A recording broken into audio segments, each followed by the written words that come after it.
My name is Brooke Sterling, and I'm 17 years old. Right now, I'm standing outside my father's office building, watching through the glass walls as he prepares to sign the biggest business deal of his career. $50 million. A merger that will change everything. But my chest is tight with dread because sitting beside him, playing the perfect supportive wife, is Diana, my stepmother, the woman who destroyed my mother's wedding dress and laughed about it.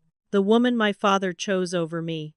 3 weeks ago, I refused to apologize to her for calling out her disrespect, and Dad grounded me, took everything away, isolated me completely. Now I have no phone, no car, no life. But 10 minutes ago, I received an anonymous email that made my blood run cold. Subject line: Your stepmother isn't who she claims to be. Before we dive into this story, I want to know where you're watching from.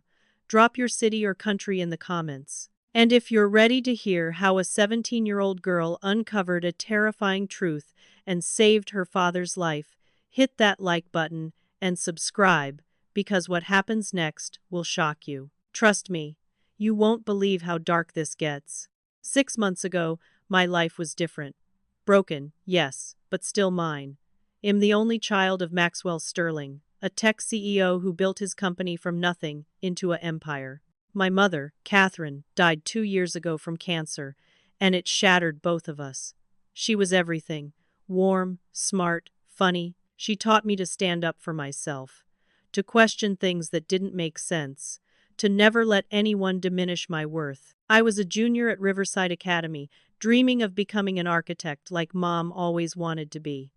Dad and I were close. We had dinner together every night, talked about everything, supported each other through the grief. We kept Mom's things exactly as she left them, her studio untouched, her clothes still in the closet, her vintage wedding dress preserved in a glass case in the hallway, a family heirloom from her grandmother. It was our way of keeping her close. Then Diana arrived, and everything changed. Dad met her at a charity gala just 4 months after Mom died. Looking back now, I realize how calculated that timing was.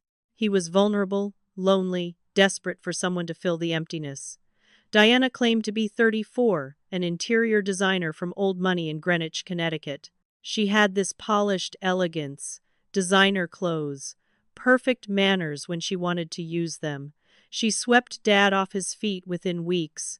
They were inseparable. She moved into our house within 3 months, and they were married within 6 months. Everyone said it was too fast, but Dad wouldn't listen. He said he'd been alone long enough, that Mom would want him to be happy, that Diana made him feel alive again. But from the beginning, something felt wrong to me.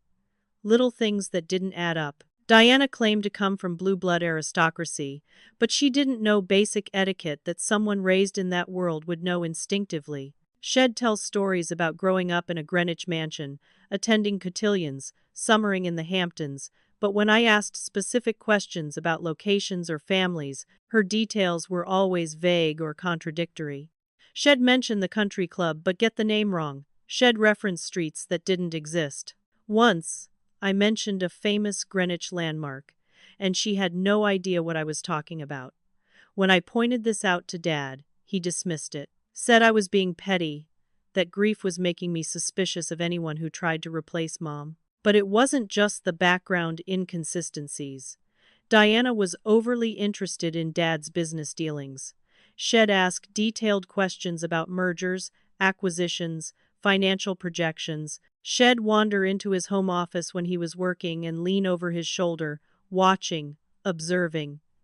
I caught her taking photos of documents on his desk once. When I confronted her, she laughed it off, said she was just interested in his work, wanted to understand his world. Dad believed her. He believed everything she said. To him, she was perfect. Attentive, loving, supportive. She played the role flawlessly when he was around. But when it was just the two of us, her mask would slip. The warmth would disappear from her eyes. Shed look at me with cold calculation, like I was an obstacle to be removed. The breaking point came 3 weeks ago at a family dinner. Diana had been pushing boundaries with Mom's things for months. Wearing her jewelry, using her perfume, sitting in her chair. each violation small enough that Dad thought I was overreacting when I complained. But that night, Diana crossed a line she couldn't come back from. She insisted on wearing Mom's vintage Chanel dress, a piece Mom had cherished, kept for special occasions. I reluctantly agreed because Dad asked me to be accommodating. Then, during dinner, Diana opened the glass case containing Mom's wedding dress. The dress was over 70 years old, had belonged to my great-grandmother, passed down through generations. It was ivory silk and lace, preserved perfectly, meant for me to wear someday. Diana pulled it out, held it up, said something about wanting to see how vintage styles compared to modern designs. I asked her to put it back. She ignored me. Then, as she held it, she knocked over her full glass of Cabernet. Red wine splashed across the pristine ivory silk, soaking into the delicate lace. The stain spread like blood. For a moment, Diana just stared at it, then she laughed. Actually laughed. She said, and I'll never forget these words, "It's just fabric, Brooke. Your mother would want me to enjoy nice things. You can't keep everything locked away like a shrine. She's dead. Move on." Something inside me snapped. I exploded. Called her disrespectful, calculating, fake. Said she had no right to touch Mom's things, that she'd never replace her, that I saw through her act. I was yelling, crying, years of suppressed grief and anger pouring out. Dad walked in right at that moment. He only saw my outburst, not Diana's provocation, not her cruel words, not the ruined dress. Diana immediately started crying, playing the victim perfectly. She said it'd been hostile to her for months, that she'd tried so hard to bond with me, that she only wanted to be part of the family. Dad was furious with me, had never looked at me with such disappointment. He grounded me on the spot, indefinitely, took away my car keys, my phone, my laptop, cut off my credit cards, banned me from seeing friends, said all privileges would be restored only when I apologized to Diana properly and sincerely. Diana smirked at me when Dad's back was turned. That's when I knew. This wasn't about a clumsy accident or a stepmother trying too hard. This was deliberate, strategic. Diana had engineered the whole situation to isolate me, to drive a wedge between Dad and me, to remove me as an obstacle to whatever she was really after. And it worked. That was the beginning of summer break. Dad started traveling constantly for the $50 million merger deal with a Japanese tech firm. He'd be gone for weeks at a time. Which meant I was stuck at home, alone with Diana. No way to contact the outside world, no way to defend myself, no way to warn Dad. Diana would call him every night, crying about how difficult I was being, how mean, how she was trying her best, but I refused to cooperate. Dad would call and yell at me, tell me to grow up, to stop being selfish. He couldn't see what I saw. He couldn't see the truth. Diana had won, and I was trapped. The isolation was suffocating. Days blurred together. Diana would leave the house for hours, and I had no idea where she went. She'd come back with shopping bags, looking satisfied, secretive. She started locking Dad's office, but I noticed she'd go in there when she thought I was asleep. I'd hear her on the phone late at night, speaking in hushed tones, conversations that stopped abruptly if she heard me moving around. Something was happening, something bigger than just a wicked stepmother scenario. I needed information. I needed proof. One afternoon, Diana left for what she called a spa appointment. The moment her car pulled out of the driveway, I went straight to the family computer in the living room. Dad had taken my personal laptop, but he hadn't thought to restrict the shared desktop. I had maybe 2 hours before Diana returned. My hands were shaking as I logged in. I checked the family email account first, looking for anything unusual. That's when I saw it. An email sent to an old address I used to use, one I'd forgotten about. The sender was truthseeker2024@protonmail.com, an anonymous encrypted email service. The subject line made my heart stop. Your stepmother isn't who she claims to be. I opened it with trembling fingers. The message was brief but devastating. Diana Montgomery is not her real name. Check public records for Diana Voss, born in Newark, not Greenwich. She has done this before. Check the Riverside Gazette archives, March 2019. Your father is in danger. I am someone who cares about justice. My pulse hammered in my ears. I immediately opened a new browser window and searched Diana Voss Newark. The first result was a mugshot from 2015.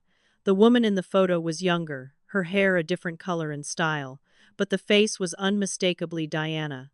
Same sharp cheekbones, same calculating eyes. The charge was fraud, something about identity theft and financial exploitation. The case had been dismissed on a technicality. I printed the mugshot, my hands shaking so badly I could barely press the buttons. Then I searched for the Riverside Gazette archives from March 2019. It took several minutes to navigate the newspaper's clunky website, but finally I found it. The headline made my blood run cold. Local businessman dies suddenly, wife inherits fortune. The article detailed the death of Harold Pemberton, 58 years old, a successful tech investor. Head died of a sudden heart attack, despite being in good health. His widow, Diana Pemberton, formerly Diana Voss, inherited his entire estate, valued at approximately $4.7 million. The article mentioned that Harold's family had contested the will, suspected foul play, hired private investigators. But the death had been ruled natural causes. The toxicology reports showed nothing suspicious. The case went cold. Diana moved away with the money, and the trail disappeared. I sat back, my mind reeling. Diana was a con artist, possibly worse. She'd done this before. Married a wealthy man, isolated him, then somehow caused his death and walked away with millions. Now she was doing it to Dad. The $50 million deal made him an especially valuable target, the biggest score of her career. And I was the only person who knew. The only person who could stop her. But I had no phone, no car, no way to reach Dad, who was currently in Tokyo for negotiations. I couldn't even call the police without Diana finding out. I was completely trapped. I printed the article, hands shaking. Then I heard it, the sound of a car in the driveway. My heart seized. Diana was home early. I frantically closed all the browser windows, shoved the printed pages into my pocket, and tried to look casual. But I wasn't fast enough. Diana walked in and immediately looked at me, then at the computer. Her eyes narrowed. The temperature in the room seemed to drop. She walked slowly toward me, and I saw something in her expression I'd never seen before. Not irritation or fake concern. Something cold, predatory. She stopped a few feet away, studying me. Then she smiled, but it didn't reach her eyes. "Brooke, honey, what are you doing on the computer? I thought your father took away your internet privileges." I tried to keep my voice steady. "I was just reading. Just articles. Nothing important." Diana tilted her head, still smiling that awful smile. "Reading about what?" "Architecture. For school. School doesn't start for 2 months." My throat was dry. "I like to stay informed." Diana took another step closer. I could smell her expensive perfume, sickly sweet. "You know, Brooke," she said softly, dangerously, "accidents can happen to anyone, even healthy young girls. Falls downstairs, food allergies, carbon monoxide leaks. The world is full of unexpected tragedies." It was a direct threat. The first time Shed dropped all pretense. She knew I suspected something. And she was warning me. I stood up quickly, clutching the papers in my pocket. "I need to go to my room." Diana didn't move. "You do that. And Brooke? Whatever you think you know, whatever you think you found, it won't matter. Your father trusts me completely. You're just a troubled teenager with behavior problems. Who do you think he'll believe?" She was right, and that was the most terrifying part. I went to my room and locked the door. My hands were still shaking. I pulled out the printed pages and read them again and again. Diana had killed before. She was going to kill Dad. And I was completely alone with no way to stop her. Over the next few days, Diana's behavior shifted. The facade of the sweet stepmother disappeared entirely when we were alone. She knew I'd found something, and now she was actively working to destroy my credibility before I could expose her. She needed everyone to believe I was unstable, unreliable, disturbed. That way, anything I said about her would be dismissed as the ravings of a troubled girl. The attacks started small, but escalated quickly. First, I started feeling strange after meals. Dizzy, disoriented. My thoughts would get fuzzy, and I'd have trouble focusing. At first, I thought it was stress or lack of sleep. But then I realized the symptoms only appeared after eating food Diana prepared. She was drugging me. I don't know what she was using, probably something that would leave my system quickly and not show up on standard tests, but the effects were undeniable. When I'd stumble or slur my words, Diana would immediately call Dad. I'd hear her on the phone, voice dripping with fake concern. Maxwell, I'm really worried about Brooke. She's acting so strange, falling asleep at odd times, seems disoriented. I'm wondering if maybe she's experimenting with drugs. I know teenage years are difficult. Dad would call me, voice tight with disappointment. Brooke, Diana says you've been acting erratic. Are you taking something?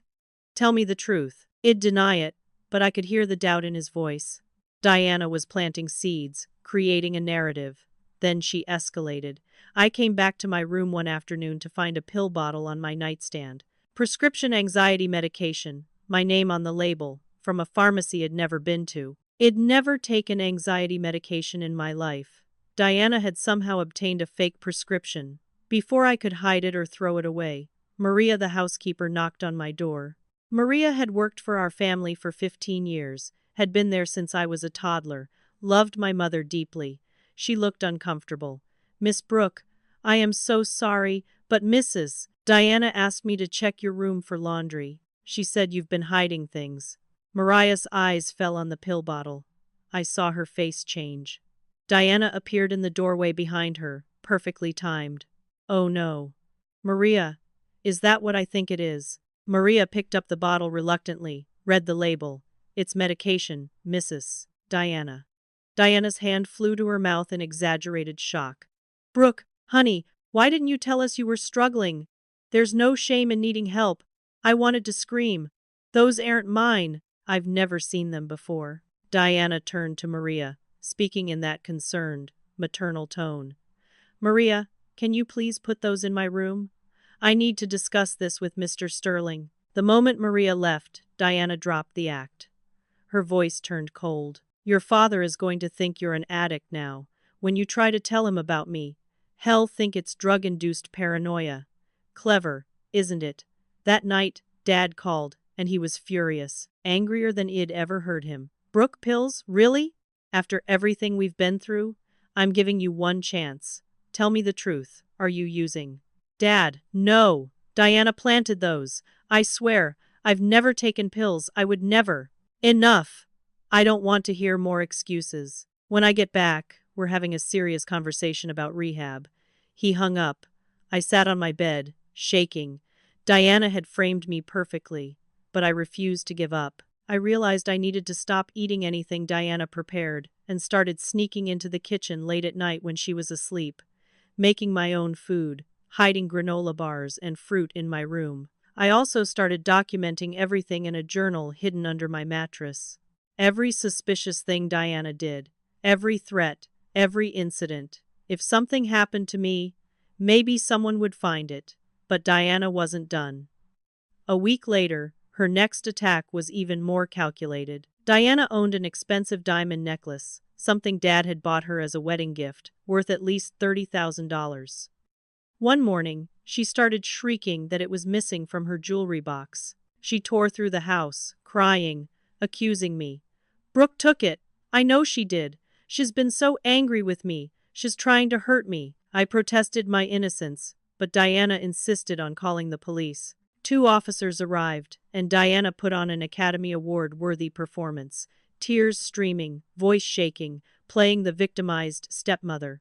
The officers searched my room while I stood there helpless. And of course, they found the necklace in my backpack, exactly where Diana had planted it. The officers gave me a stern warning about theft and the consequences of criminal behavior. Diana played magnanimous, told them she wouldn't press charges because I was just a troubled girl acting out. She's been having such a hard time since I married her father. I understand. I won't make this worse for her. The police left. Dad called again, and this time his voice wasn't just angry. It was broken.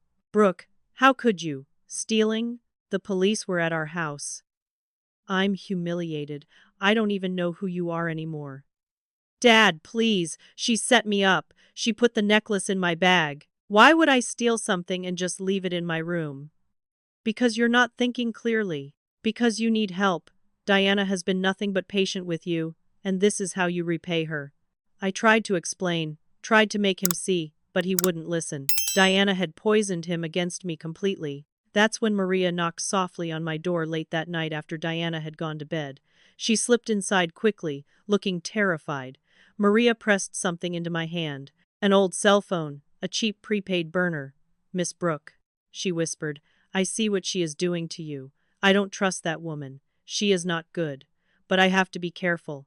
I need this job. I have family who depends on me. But you take this phone. Hide it. Use it. If you need help. I believe you.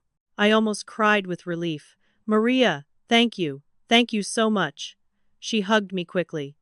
Your mama, she was a good woman. She would want me to protect you. Be careful, Mija. That Diana. She is dangerous. I can see it in her eyes. Maria left as quietly as she'd come. I hid the phone in a heating vent in my room. Finally, I had a lifeline to the outside world. But that night, I also realized something terrifying. Diana had escalated from drugging me and framing me to direct threats. The next morning, she cornered me in the hallway. No witnesses, just the two of us. Her voice was ice cold. Your father trusts me completely now. One more incident, just one more, and you'll be in a psychiatric facility. I have doctors who will say anything I want them to say. I have enough documented evidence of your erratic behavior to have you committed. And once you're locked up in some institution, drugged into compliance, your father will be all mine. She leaned closer, her smile sharp and cruel. And that anonymous friend of yours who sent you that email? They won't be a problem much longer. I'm very good at tying up loose ends. She knew about the email, which meant she'd been monitoring more than I realized. The anonymous person who tried to warn me was in danger, and I had only 3 days. Dad was returning from Tokyo in 72 hours for the final signing ceremony of the $50 million deal. Diana insisted on attending as the supportive wife. Once that deal closed, Dad's personal wealth would jump to over $80 million, and shortly after, if Diana's pattern held, he'd be dead. I used Mariah's burner phone to try calling Dad in Tokyo. I had to warn him. Had to make him listen. But when I dialed his number, it went to voicemail. I tried his office line. His assistant, Patricia, answered. Sterling Technologies, how may I help you? Patricia, it's Brooke. I need to speak to my father. It's urgent. There was a pause. I'm sorry, Brooke, but Mr. Sterling left specific instructions that he cannot be disturbed with family matters. He said to direct all calls from home through Mrs. Sterling. My stomach dropped. Mrs. Sterling? You mean Diana? Yes. She's been very helpful in managing his personal affairs while he's focused on the merger. Diana had inserted herself between Dad and everyone else. She'd isolated him completely. Patricia, please. This is life or death. I need to talk to him. I'm sorry, Brooke. I have my orders. She hung up. Diana had thought of everything. She'd systematically cut off every avenue I had to reach Dad, but she wasn't finished destroying me. 2 nights before Dad's return, Diana did something so calculated, so elaborate, that I almost admired the evil genius of it. She invited several of Dad's business partners to the house for dinner. Dad was still in Tokyo, but Diana said she wanted to build relationships with his colleagues, show them what a gracious hostess she was. 4 guests arrived, all important players in Dad's industry. 2 were key investors in the Japanese merger deal. Diana prepared an elaborate meal, multiple courses, expensive wine. She was charming, witty, playing the perfect corporate wife, and she insisted I help in the kitchen. Brooke, this is a chance for you to show you can be mature. Please help me plate the dessert. I didn't want to, but I also didn't want to cause a scene in front of guests, so I helped her arrange the chocolate torte on plates, added the raspberry garnish, drizzled the sauce. Diana watched everything I did. An hour after dessert was served, the guests started getting violently ill. All 4 of them. Nausea, vomiting, terrible stomach cramps. It was clearly food poisoning. Diana called 911, crying, apologizing profusely. The paramedics arrived and took 2 of the guests to the hospital. The other 2 left as soon as they could stand. The moment they were gone, Diana turned to the remaining staff and started her performance. I don't understand what happened. Unless. Oh no!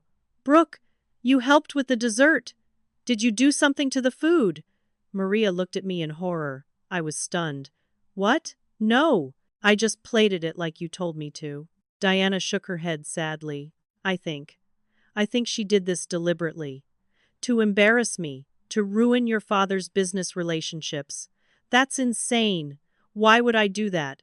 Because you're angry. Because you want to hurt me. And you don't care who else gets caught in the crossfire. One of the staff members mentioned calling the police. Diana stopped them. No, no. Let's not make this worse. I'll handle this privately with Maxwell. Of course she would. Because she wanted to control the narrative. When Dad called from Tokyo that night, I could hear the rage in his voice before he even spoke. Brooke, I just got off the phone with Jeffrey Chen. Hess in the hospital with food poisoning. He was at our house. At a dinner you helped prepare. Dad, I didn't do anything. I just put food on plates. 4 people got sick. 4 important business associates. This merger is hanging by a thread, and you just gave them a reason to question my family's stability. Diana set me up. She poisoned them and blamed me. Enough. I've heard enough excuses. You've crossed a line I didn't think possible. When I get home, you're going to boarding school in Switzerland. No discussion, no negotiation. You're out of this house. Dad, please. I can't even look at you right now. I'll deal with you when I return. He hung up. In the background of the call, I'd heard Diana's voice, soft and poisonous. Maxwell, I'm so sorry. I know this is hard. I sat on the floor of my room, head in my hands. Diana was erasing me from Dad's life piece by piece. I was being sent away to another country, which meant Diana would have Dad completely to herself. And once I was gone, Dad would die, and nobody would connect it to Diana because it'd be thousands of miles away. Already written off as a disturbed, troubled girl. I was out of options, out of time. But then, the next morning, something unexpected happened. There was a knock at the front door. I opened it to find a man in his 40s, tall, lean, with sharp eyes and an easy smile. Brooke? I'm Fletcher, your uncle, Dad's younger brother. I'd only met him a handful of times. Dad and Fletcher had been estranged for years over some business disagreement I never fully understood. Uncle Fletcher? What are you doing here? I heard through the grapevine what's been happening. Thought I'd check in. Diana appeared behind me, her face carefully neutral. Fletcher Sterling. What a surprise. Diana. Or should I say Diana Voss? Or is it still Diana Pemberton? Diana's expression flickered for just a second. Fletcher saw it too. He turned to me. Brooke, you got a minute to talk? Privately. We went to a coffee shop down the street. Fletcher ordered us both coffee and then looked at me seriously. Your father won't listen to me. We haven't spoken in 3 years, but I've been keeping tabs on him, and when I heard he married someone named Diana Montgomery, I got curious. So I did some digging. You know who she really is. I know she's not who she claims. I'm a private investigator now. Retired from the FBI 5 years ago. And I ran a background check on your stepmother. Brooke, your father is in serious danger. Fletcher pulled out a file folder. Inside were documents, photos, newspaper clippings. Diana has used at least 5 different identities in the past decade. She's married 3 wealthy men. 2 died under suspicious circumstances. 1 divorced her, but he died in a car accident before he could testify in a court hearing about her fraud. My hands shook as I looked through the documents. She's a serial killer. I believe so, but she's smart, very smart. She uses methods that look natural. Heart attacks, accidents, nothing that raises immediate red flags. And she always moves on before anyone can build a case. We have to stop her. Dad signs the deal tomorrow. She's going to kill him. Fletcher nodded grimly. I know. But I need more time to build a legal case. The evidence I have is compelling but circumstantial. We need something concrete. A confession, financial records, something that directly ties her to the crimes. We don't have time. I know. Which is why we need to be smart. We need to. Fletcher's phone rang. He answered, his face going pale. When? Is he okay? He hung up, looking shaken. That was the hospital. My car's brakes failed completely on the highway an hour ago. I crashed into a barrier. I'm lucky I wasn't going faster. I felt cold. Diana, she knows you're investigating. Yeah, she's moving fast. Which means she's getting desperate. Fletcher left to go to the hospital for a checkup. He promised to keep digging, to find something we could use. But I knew the truth. Diana had just tried to kill my uncle. She was eliminating threats. And I was next on the list. Dad returned home the next afternoon. I was waiting in the living room. The moment he walked in, I stood up. Dad, please, I need to talk to you. I have proof that Diana isn't who she says she is. She's dangerous. Stop. His voice was cold, exhausted. I don't want to hear another word against Diana. Dad, please just listen. No, Brooke, you listen. I've spent the past 2 weeks dealing with the fallout from your behavior. The food poisoning incident nearly cost me the merger. I've had to do damage control, make apologies, reassure investors that my family isn't a liability. Do you understand what you've put me through? Diana appeared, descending the stairs slowly, her hand on her stomach in a gesture I'd come to recognize as theatrical. Maxwell, please don't be too hard on her. She's just confused. She's not confused. She's out of control. Dad turned back to me. We're having a family meeting. Now, living room. We sat down, Dad in his chair, Diana beside him on the sofa, me alone across from them. It felt like a trial. Dad pulled out a folder. Diana has been keeping documentation of your behavior. I've reviewed it all. The pills, the theft, the food poisoning, the constant hostility. Brooke, this is serious. Dad, she planted all of that. She's framing me. Diana's eyes filled with tears. I've tried so hard to love you like my own daughter. I know I can never replace your mother. And I've never tried to. But you've fought me at every turn. You've been cruel and vindictive. I pulled out the papers, I'd printed. She's lying. Look at this. Her real name is Diana Voss. She was arrested for fraud. She married a man named Harold Pemberton who died mysteriously, and she inherited millions. Uncle Fletcher investigated her. She's a con artist. Dad barely glanced at the papers. Fletcher has been jealous of my success for years. This is obviously fabricated to cause trouble. And this mugshot could be anyone. It's grainy and old. It's her. Look at the face. I see a woman who vaguely resembles Diana. That's not proof of anything. Diana reached over and took Dad's hand. Maxwell, there's something I need to tell you. I was waiting for the right time, but given everything happening, you should know. She looked at him with such false tenderness I wanted to scream. Impregnant! The room went silent. Dad's face transformed. Joy, shock, disbelief. We're having a baby. Yes. I just found out. I'm about 8 weeks along. Dad pulled her into a hug, and Diana looked at me over his shoulder.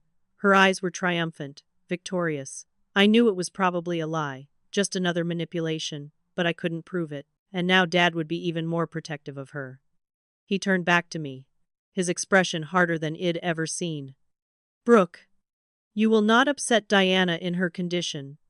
Do you understand? She's carrying my child, your future sibling.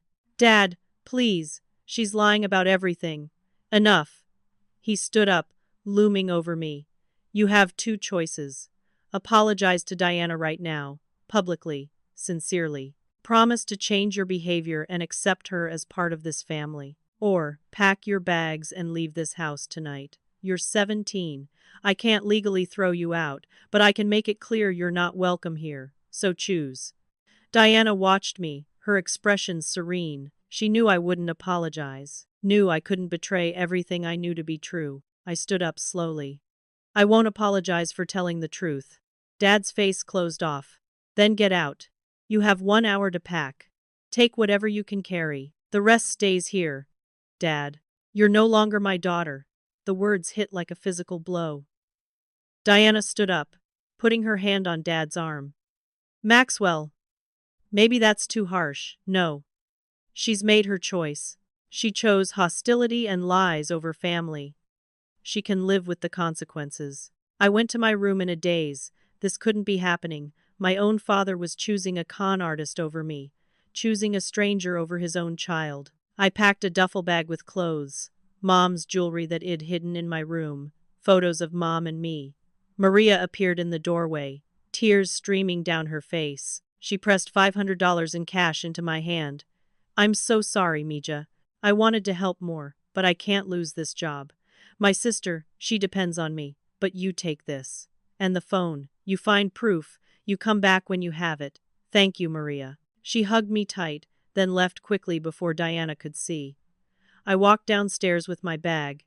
Dad was in his office, door closed. He couldn't even look at me. Diana stood by the front door, arms crossed. You know, Brooke, you could have made this so much easier on yourself. All you had to do was play along. But you just couldn't help yourself, could you? You won't get away with this. Diana smiled. I already have. I walked out into the evening air. The door closed behind me, locked. I stood on the driveway of my childhood home, homeless, alone, with nowhere to go. Friends' parents wouldn't help because Dad had influence in the community. Anyone I might turn to would call Dad, and he'd just tell them I was disturbed and making up stories. I had Mom's old car, the one Shed kept for me, stored in a facility across town. I took an Uber there with some of Mariah's cash, got the car, and that became my home. I slept in the back seat in parking lots.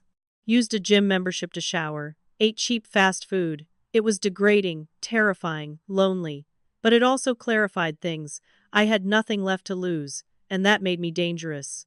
Diana had taken everything. My home, my father, my life. But Shed also freed me from the rules. I didn't have to play nice anymore. I didn't have to wait for adults to save me. The signing ceremony was tomorrow afternoon. Diana would be there, playing the perfect wife. And I would be there too. Because I was going to break into the house during the ceremony, find proof of Diana's crimes, and bring it straight to Dad's office. It was a desperate plan. Probably stupid, probably impossible. But it was all I had. I spent the night in the car, planning. Diana kept trophies. Fletcher had mentioned that in his research. Serial criminals often did. Something from each victim, something that proved their power. If I could find those trophies, physical evidence connecting Diana to her previous victims, I could expose her. The next morning, I staked out the house. Diana left at 11, dressed in an expensive suit, clearly heading to Dad's office for the signing ceremony. The house would be empty. This was my chance. I waited 30 minutes to be safe, then used my old key. But the locks had been changed. Of course they had. Diana was thorough. I went around to the back, found the window to the laundry room. It had a faulty lock, something Dad had been meaning to fix for months. I pried it open and climbed inside. The house was silent. Strange. This had been my home for 17 years, and now I was breaking into it like a criminal. I went straight to Diana's and Dad's bedroom, searched the closet, under the bed, in drawers. Nothing. Then I tried Dad's office. The door was locked, but I knew where Dad hid the spare key. Above the doorframe, taped to the top. I retrieved it and let myself in. Diana had been spending time in here. I could smell her perfume. I searched the desk, the filing cabinets. Then I noticed something. A floorboard near the bookshelf was slightly raised. I pried it up and found a small metal box hidden underneath. Locked. I searched for the key, finally found it taped under the desk drawer. Inside the box were photos. Jewelry, documents, trophies. Photos of Diana with different men. Harold Pemberton. 2 others I didn't recognize. All smiling, happy, all dead now. Pieces of jewelry that had clearly belonged to them. Wedding rings, watches, a locket, and documents. Marriage certificates, death certificates, bank statements showing transfers of assets to Diana. It was all here. Proof of everything. My phone rang. Mariah's burner, I answered. A woman's voice I didn't recognize. Brooke Sterling. Yes. Who is this? My name is Lorraine Pemberton. We need to meet. Right now. I have information that can help you stop Diana. But you need to leave that house immediately. It's not safe. How did you get this number? I've been tracking Diana for 4 years.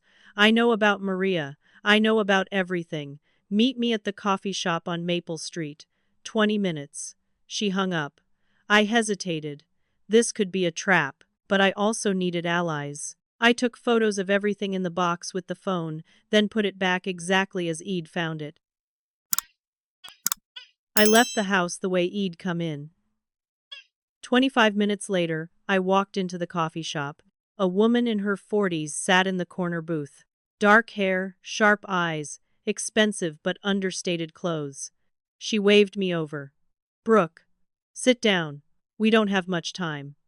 I sat across from her, wary. You're Lorraine Pemberton, Harold's sister. Diana killed my brother. I know it. I've spent 4 years trying to prove it. You sent me the email. You're the anonymous person. Yes. I've been watching Diana since she married your father. I recognize the pattern.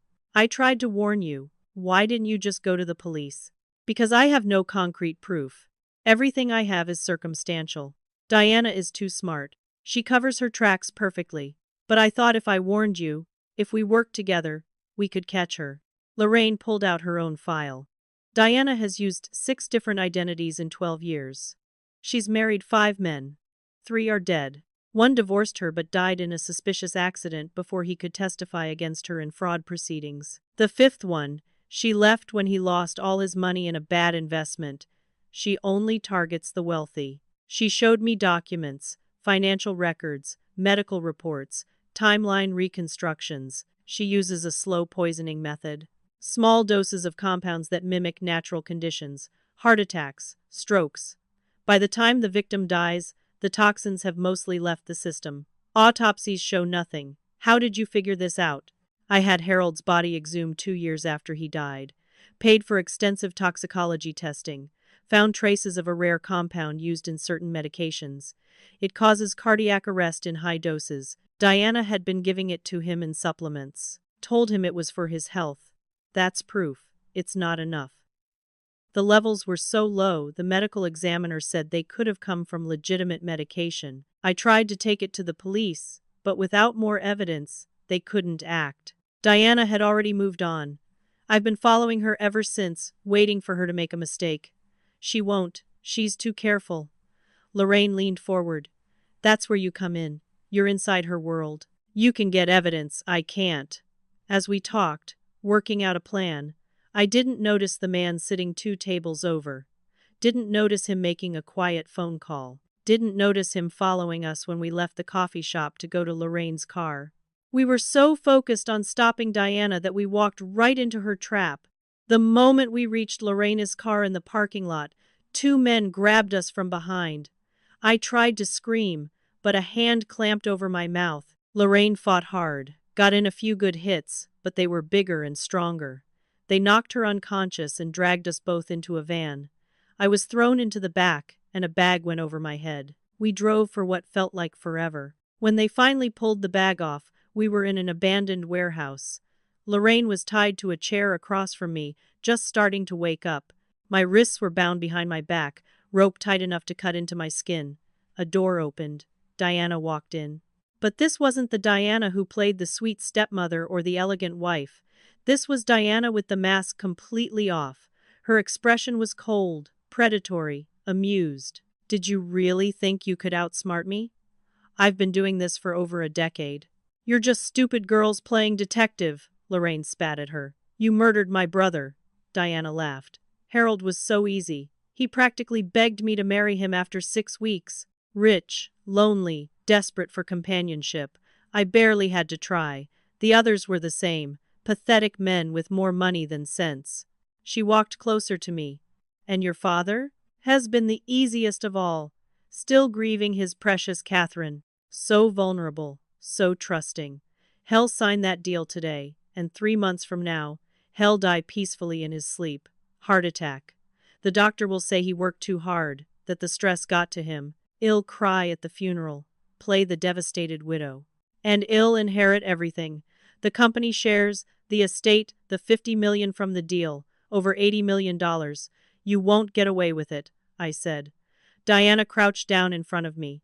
I already have. The pregnancy is fake, of course. Just a pillow and some good acting.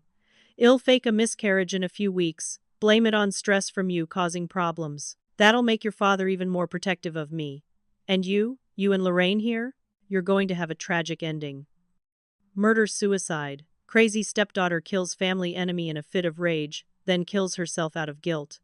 Your bodies won't be found until after the signing ceremony. By then, I'll have secured everything. She stood up. I'd love to stay and chat, but I have a very important event to attend. My husband is about to become very, very wealthy, and I need to be there to celebrate. Diana nodded to one of the men. Handle it. Make it quick. She left. The door closed behind her. The man pulled out a gun, and I realized with crystal clarity that I was about to die. The man with the gun checked his phone, distracted. Lorraine caught my eye. Her hands were moving slightly behind her back. She mouthed something. Lockpick. I realized she'd been working on the ropes this whole time. She'd managed to get something from her pocket, some kind of tool, and was using it on the knots. But we were running out of time. The guard looked up from his phone, started to raise the gun. Lorraine suddenly lunged forward. Her hands came free, and she threw herself at the guard with desperate strength. They crashed into a stack of old crates. The gun went off, the shot impossibly loud in the enclosed space. I screamed. Lorraine and the guard wrestled for control of the weapon. She fought like someone with nothing to lose, but he was bigger, trained. He overpowered her, slammed her head against the concrete floor. She went limp. No. I struggled against my ropes, but they wouldn't budge. The guard stood up, breathing hard. He picked up the gun and pointed it at Lorraine's unconscious form. Then he turned it toward me. Sorry, kid. Nothing personal, just a job.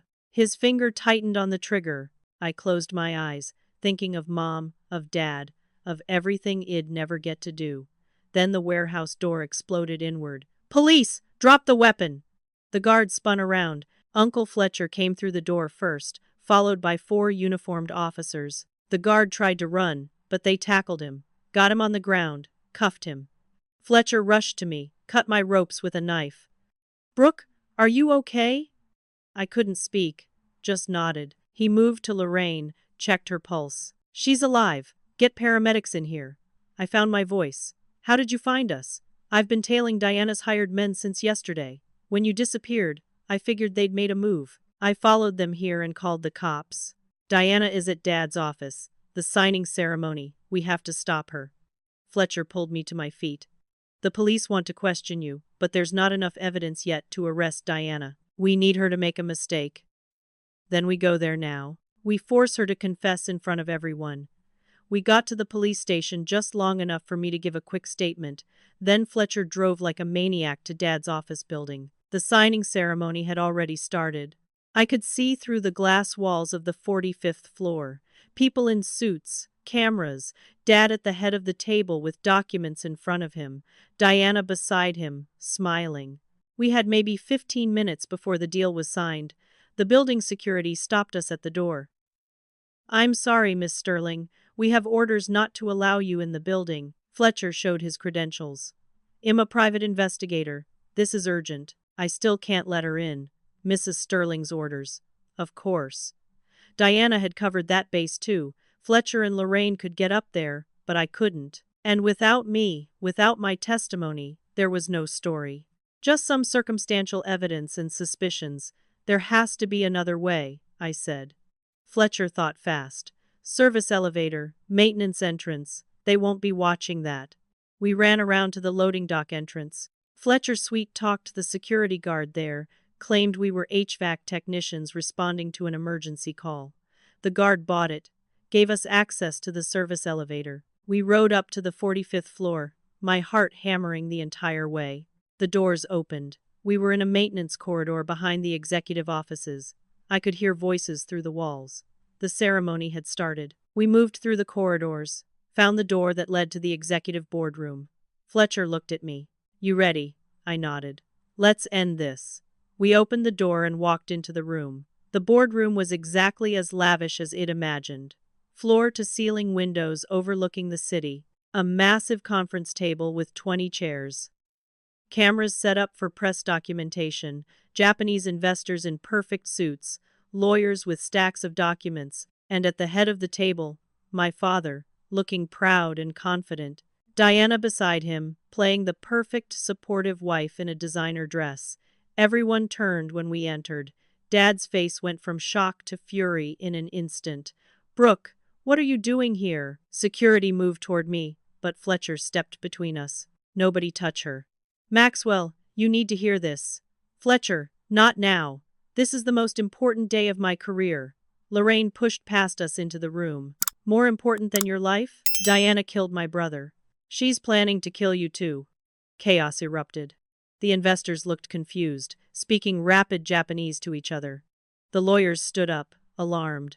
The press cameras swiveled toward us. Dad slammed his hand on the table. This is insane! Diana, I'm so sorry. This is completely inappropriate. Diana stood, putting her hand on Dad's arm, her face a perfect mask of wounded dignity. Maxwell, it's all right. They're clearly disturbed. Security, please remove them. Dad, please. I pulled out my phone, showed him the photos I'd taken. Look at this. These are Diana's trophies. Evidence from all her previous victims. Harold Pemberton, Richard Chen, Marcus Whitmore. She married them, killed them, took their money. Dad barely glanced at the screen. This is clearly doctored. Diana, I'm so sorry you have to endure this. Diana's eyes met mine. She was winning. Again, the investors started gathering their things. We cannot do business in this environment.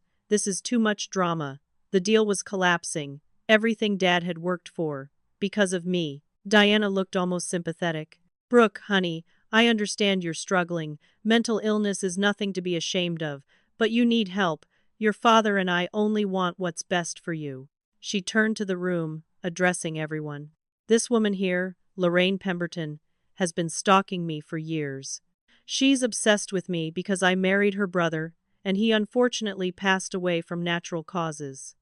She's created an elaborate conspiracy theory, and she's convinced my poor stepdaughter to believe it. Brooke has been having episodes. We've been trying to get her treatment, but she keeps running away. She pulled out her own folder of evidence. I have psychiatric evaluations, police reports from when she stole my jewelry and poisoned dinner guests, documentation of drug use. She's clearly unwell. It was so convincing, so perfectly constructed. Dad looked at me with pity and anger mixed together. Brooke, I've had enough. Security, escort her out. Permanently ban her from this building. They started to move toward me. But I still had one card to play. I pulled out Mariah's phone, opened the audio recording app, and pressed play. Diana's voice filled the room, crystal clear. Did you really think you could outsmart me? I've been doing this for over a decade. Her confession from the warehouse. Every word, every admission. Harold was so easy. He practically begged me to marry me after 6 weeks. Rich, lonely, desperate for companionship. I barely had to try. The others were the same. The room went dead silent. Everyone listening. Diana's face went pale. Dad stared at the phone in disbelief. The recording continued. Your father? Has been the easiest of all. Still grieving his precious Catherine. So vulnerable, so trusting. Hell signed that deal today. And 3 months from now, Hell die peacefully in his sleep. Heart attack. Dad stood up slowly, his face draining of color. Diana. What is this? The recording played on. I'll inherit everything. The company shares, the estate, the $50 million from the deal. Over $80 million. Diana's facade was cracking. I could see her calculating, trying to figure a way out. But there wasn't one. Not this time. Shed confessed on tape, and everyone had heard it. Dad turned to her, his voice shaking. Tell me this is fake. Tell me this isn't real. Diana stared at him for a long moment. Then something changed in her expression. The warmth, the softness, the fake love, all of it disappeared. Her face became cold, hard, cruel. She started laughing. You know what, Maxwell? Yes. It's all true. Every single word. Gasps around the room. Cameras still rolling. Diana didn't care anymore. You were the easiest mark of all. A pathetic, lonely widower desperate for someone to fill the void. I barely had to pretend to love you. You ate up every word, every gesture. You were so hungry for affection you didn't question anything. Dad looked like he'd been punched. How could you? How could I? Because you're nothing but a walking ATM to me. You and every other rich, stupid man I've destroyed. Your precious dead wife, your bratty daughter, your important company. None of it matters. You're just money. That's all any of you ever were. She grabbed her purse from the table. And for the record, I'm not pregnant. It was a pillow. I would never ruin my body carrying your child. She started toward the door, but Fletcher and 2 police officers blocked her path. Diana Voss, you're under arrest for attempted murder, conspiracy, fraud, and about a dozen other charges. Diana tried to push past them. You can't prove anything. That recording is inadmissible. I'll say it was coerced. We have more than the recording, Fletcher said. We have the box of trophies from your house. We have financial records. We have testimony from 4 jurisdictions. We have you. She fought as they handcuffed her, screaming threats. You'll never make any of this stick. I'm smarter than all of you. I'll get out. I always do. They dragged her toward the elevator, still screaming. The press cameras captured every moment. The room was silent after she left. Dad stood at the head of the table, looking completely destroyed. He turned to look at me, and I saw tears in his eyes. You tried to tell me, over and over, and I wouldn't listen. Dad, I chose her over you, my own daughter. I let her convince me you were the problem. I let her isolate you, abuse you, frame you. I threw you out of our home. His voice broke. Your mother would be so ashamed of me. I walked toward him. Mom would want us to forgive each other, to heal. He pulled me into a hug, both of us crying. I'm so sorry, Brooke. I'm so sorry. I almost lost you. I almost lost everything. But you didn't. I'm here. We're here. And we're going to be okay. The Japanese investors approached cautiously. The lead investor bowed slightly. Mr. Sterling, we would like to postpone this signing, but not cancel. What we witnessed today shows great integrity. Your daughter is very brave, strong family, good character. We will reschedule when personal matters are settled. Dad nodded, unable to speak. The press wanted interviews, but Fletcher shooed them away. Lorraine, her head bandaged from the warehouse attack, came over and shook my hand. You did it, Brooke. You got her. My brother can finally rest in peace. We did it together. Fletcher hugged me. You're one hell of a detective, kid. Ever think about making it a career? I laughed through my tears. Dad held my hand tight. Let's go home. Please come home. Yeah, Dad. Let's go home. 3 months later, my life looked completely different. Diana was facing multiple murder charges in 3 states. After we exposed her, other victims came forward. They'd exhumed the bodies of her previous husbands, and toxicology confirmed poisoning in each case. Rare compounds that mimicked natural causes. She'd been doing this for over 12 years, maybe longer. The prosecutors said she'd likely spend the rest of her life in prison with no possibility of parole. She tried to manipulate everyone, even from jail, playing victim, claiming she'd been framed, but nobody believed her anymore. The evidence was overwhelming. She'd finally been caught. Justice for Harold Pemberton, for Richard Chen, for Marcus Whitmore, for all the men she'd destroyed. And justice for me. Dad went to therapy. He needed it. We both did. He said he'd never properly processed losing Mom, had just tried to bury the grief and move on. Diana had taken advantage of that vulnerability. I tried to replace your mother instead of honoring her memory, he told me during one of our long talks. That was my biggest mistake. Your mom can't be replaced. She shouldn't be. I should have taken time to grieve properly, to heal. Instead, I jumped into a relationship with someone I barely knew, and it almost destroyed us. He stepped back from the company temporarily, put trusted executives in charge so he could focus on rebuilding our relationship.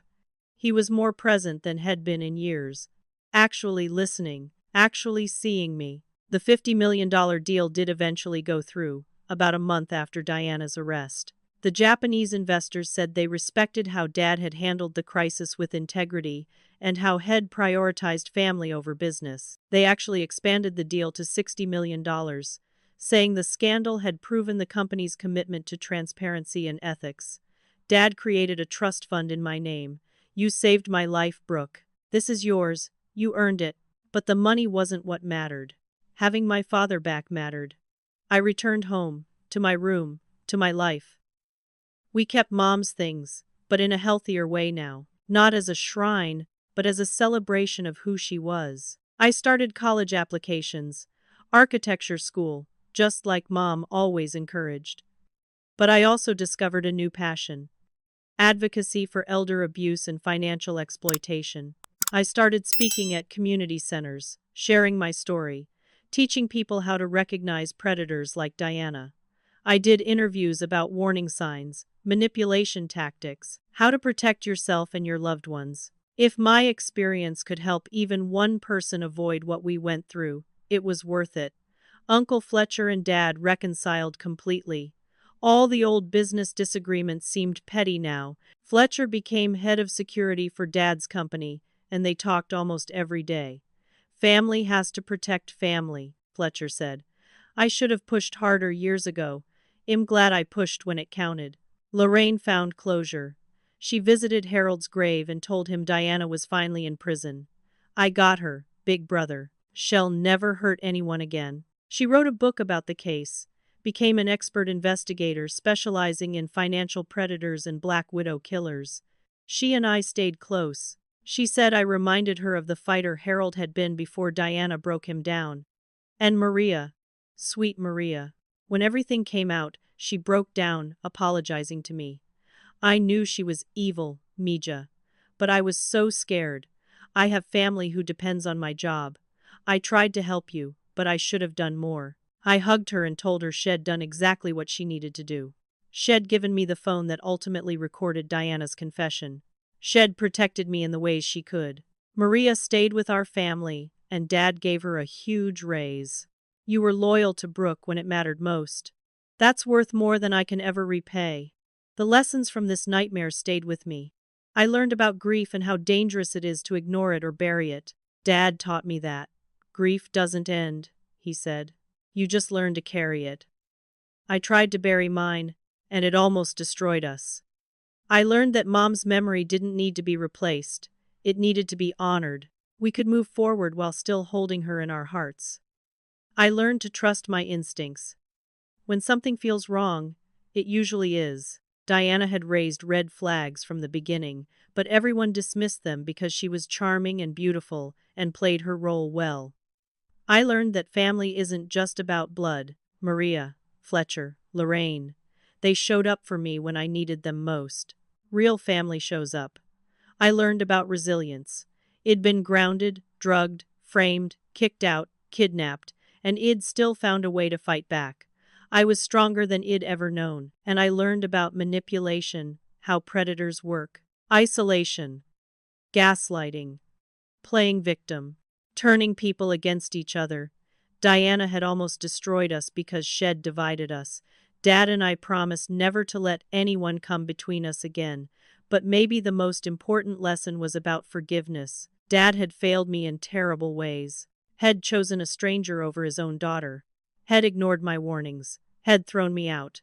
Those wounds were real and deep, but he owned what had done. He apologized. He changed. He committed to being better, and I chose to forgive him. Not because he deserved it, but because holding on to anger would have poisoned me the way Diana had tried to poison him.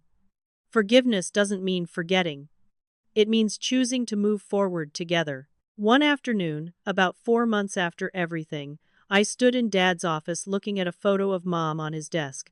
She was laughing in the picture, the way she used to laugh at Dad's terrible jokes, full of life and joy. Mom, I wish you were here, I said quietly. But I think you've been guiding me all along. You taught me to stand up for what's right, to never back down from truth, to fight for family. I hope I made you proud. Dad came in and stood beside me. She'd be incredibly proud of you. I'm incredibly proud of you. Dad, we're going to be okay. Yes, we are. Together. Sometimes the people who are supposed to protect you will fail. Sometimes you'll be alone, scared, doubted, disbelieved. Sometimes you'll face monsters who wear charming smiles and tell convincing lies. But if you hold on to truth, if you fight for what matters, if you refuse to give up, you can win. Justice doesn't always come easy. Healing doesn't happen overnight, but both are possible. Diana tried to take everything from us. Our wealth, our family, our future. She failed because she underestimated the power of a daughter's love and a daughter's strength. The real inheritance wasn't the money in the trust fund or the company shares or any of that. The real inheritance was courage, integrity, resilience, the knowledge that some things are worth fighting for, no matter the cost, that you can face impossible odds and still win. That family is worth saving. One Saturday, Dad and I went to Mom's grave together. We brought her favorite flowers, white roses and lavender. We stood there in comfortable silence for a while, then Dad spoke.